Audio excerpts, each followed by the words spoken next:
இப்ப ஜுன்ஜுன்வாலான்னு சொல்லி ஷேர் மார்க்கெட்ல 13,000 கோடிக்கு சொந்தக்கார். அவர் சாகும்போது சொல்றாரு, my worst investment is my health. I would recommend you all to invest most in health அப்படின்னு சொல்லிட்டு செத்து விட்டார். 13,000 கோடிக்கு அதிபதி. ஸ்டீவ் ஜாப், வர்த்தக உலகத்திலே பல கோடிகளை குவித்து விட்டேன், நான் ஒரு உலக பணக்காரன், ஆனால் மருத்துவமனையிலே இன்றுதான் நான் உணர்கிறேன் என்னிடம் இருக்கின்ற பணம், என்னுடைய புகழ் அத்துணையும் என்னுடைய மோசமான உடல்நிலைக்கு முன்னால் செல்லா காசாகிவிட்டது. அந்த மருத்துவ உபகரணங்களின் சத்தம் மட்டுமே எனக்கு கேட்கிறது. என்னுடைய உடல் வலியை என்னால் தாங்க முடியவில்லை.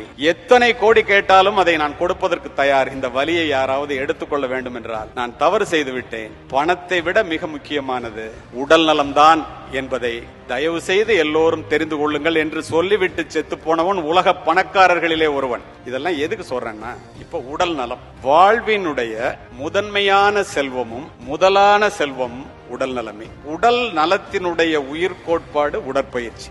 ஒரு மனிதன் மனதை மட்டும் வளர்த்து கொண்டு உடலை வளர்க்காமலோ, உடலை மட்டும் வளர்த்து கொண்டு மனதை வளர்க்காமலோ இருந்தால் நண்பர்களே, அது ஒரு நிறைவேறாத வெற்றியாகத்தான் இருக்கும். ஒரு மனிதன் ஆளும் வளரணும், அறிவும் வளரணும், அதுதான்டா உலகம். பட்டுக்கோட்டை கல்யாணம் சொல்லிட்டு போயிட்டாரு. அப்போ நம்ம இந்த உடலை வளர்த்துக்கணும் அப்படின்னா என்னது?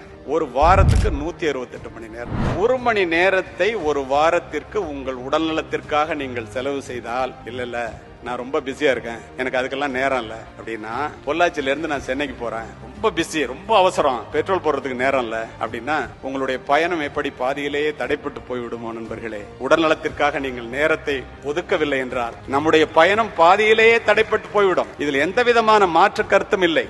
இதை புரிந்து கொள்ள வேண்டியது நாம் தான். ஒபிசிட்டி பத்தி பேசுறதுக்கு டாக்டர் கான்பரன்ஸ் ஒன்று ஒரு வாரத்துக்கு முன்னாடி திருச்சியில் உள்ள எல்லா டாக்டர்ஸும் அதை ஆல் இண்டியா லெவல்ல ஏற்பாடு பண்ணியிருந்தாங்க. அதில் நான் பேசினேன். நான் சொன்னேன், the shortest route to the graveyard is exercise அப்படின்னு சொன்னேன். ஒரு டாக்டர் எந்திரிச்சு கேட்டாங்க, அது எப்படி சார் எக்ஸசைஸ் பண்ணா ரொம்ப நாளைக்கு உயிரோட இருப்பாங்க, அது லாங்கஸ்ட் ரூட் இல்ல அப்படின்னு கேட்டாங்க. நான் சொன்னேன், அப்படி இல்லங்க, ஏன் ஷார்டஸ்ட் ரூட் கிரேவியார்டுனா, எக்ஸசைஸ் பண்ணி உடம்ப நல்லா வச்சிருக்கிறவன் உட்கார்ந்தாரு செத்து போயிட்டாருன்னு செத்து போயிடுவான், ஆஸ்பத்திரிக்கு உங்ககிட்ட எல்லாம் வரமாட்டான். ஆனா எக்ஸசைஸே பண்ணாம இருக்கிறவன் வீட்டுல இருந்து ஹாஸ்பிட்டல் போய் ஹாஸ்பிட்டல்ல இருந்து கிரேவியார்டு போகணும். அதனாலதான் அது லாங்கஸ்ட் ரூட், இது ஷார்டஸ்ட் ரூட்னா எல்லா டாக்டரும் ஒத்துக்கிட்டாங்க. இப்ப இந்த உடல் நலம்ங்கிறது எவ்வளவு அவசியங்கிறதுக்கு இதை தவிர உங்களுக்கு நான் இன்னும் சொல்லி புரிய வைக்க வேண்டிய அவசியமே இல்லை. மாபெரும் மனிதர்கள்லாம் உடல் நலத்துல தோற்று போறதை நான் பாக்குறேன். எல்லாரும் வசதி வாய்ப்பா இருக்கீங்க, எனக்கு நல்லாவே தெரியும். தயவு செய்து உடல் நலத்தை பார்த்துக் கொள்ளுங்கள். அதுதான் நம் பிள்ளைகளுக்கு கொடுக்கிற சொத்துக்களை விட மிகப்பெரிய சொத்து நம்முடைய உடல் நலம்.